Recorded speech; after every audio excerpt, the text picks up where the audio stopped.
Welcome to the Startable vlog, the place where everyone can be an entrepreneur. I'm Nicole Dickens, the founder of Zoetica, where we help people start, launch, then scale their ideas for greatest impact. Now, the Startable community is all about igniting the entrepreneurial spirit by creating opportunities for those in the early stages of entrepreneurship to discover, then launch their ideas into the world, and it will forever be free to join. Now, we're starting a new series, one where I'm going to be spending a lot of time talking about risk taking because it keeps coming up over the past few weeks in my life as I deal with clients and everyday life, basically. Risk taking keeps popping up. And it is the bedrock of all entrepreneurship, for sure. But the truth is that it's an essential part of any life that wishes to achieve something. Anything really, to do something that is bigger than yourself, any life that wants to leave behind a legacy for future generations, you're going to do a bit of risk taking. It happens when anyone decides they're going to change their circumstances for whatever reason. You decide to take a class or enroll in school altogether. You learn how to drive, pick up an instrument for the first time, apply for a better paying job, help a neighbor in need. But fear of risk-taking seems to be one of the biggest barriers to getting started with a business or nonprofit, and I am honestly scratching my head as to why. Seriously, guys.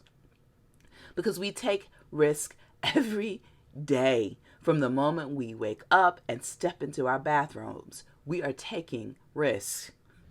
So when we step outside into the greater world, we are taking more risk.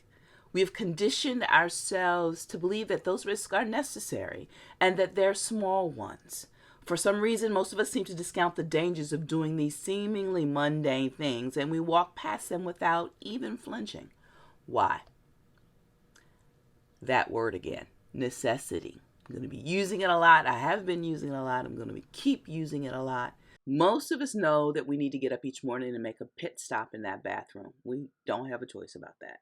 We know we need to walk out of our houses to get to work, to school, to our churches, temples, and mosques, to see our family and friends and loved ones, to go to the doctors, to buy groceries. We don't have a choice.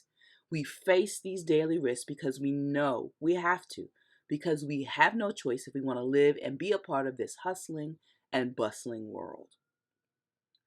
But what if these fears we have around taking risks to start up a business or a nonprofit have more to do with our perceptions than truth? And yes, we're back here again. What if there are more ways we should be taking risks that are actually necessities that we've erroneously marked as optional? For instance, what if the only way to bring stability and lasting comfort and provision for yourself and your family is to start that business you've been thinking about? What if the best way to deal with a persistent problem in your community is to start a nonprofit to address it? What if you really don't have the option to wait for someone else to do it? How can the fact that you take risk already every day propel you towards taking the kind of risks that will give you a better future and create opportunities for the people around you?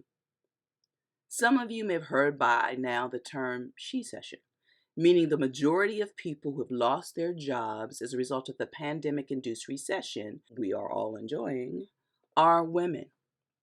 And I want to take time right now to spotlight a truth that every recession, about halfway in, the Wall Street Journal will write an article that talks about who lost their jobs during that recession.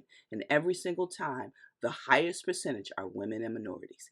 Every single time, for as long as I've been reading the Wall Street Journal and reading about the recession in the Wall Street Journal, the same article appears, by the way.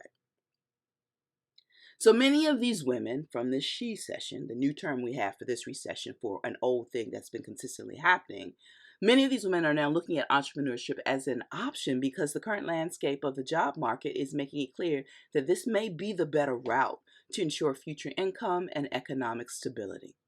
And this move will change the landscape of entrepreneurship in this country forever, and I'm betting for the better. So go ahead.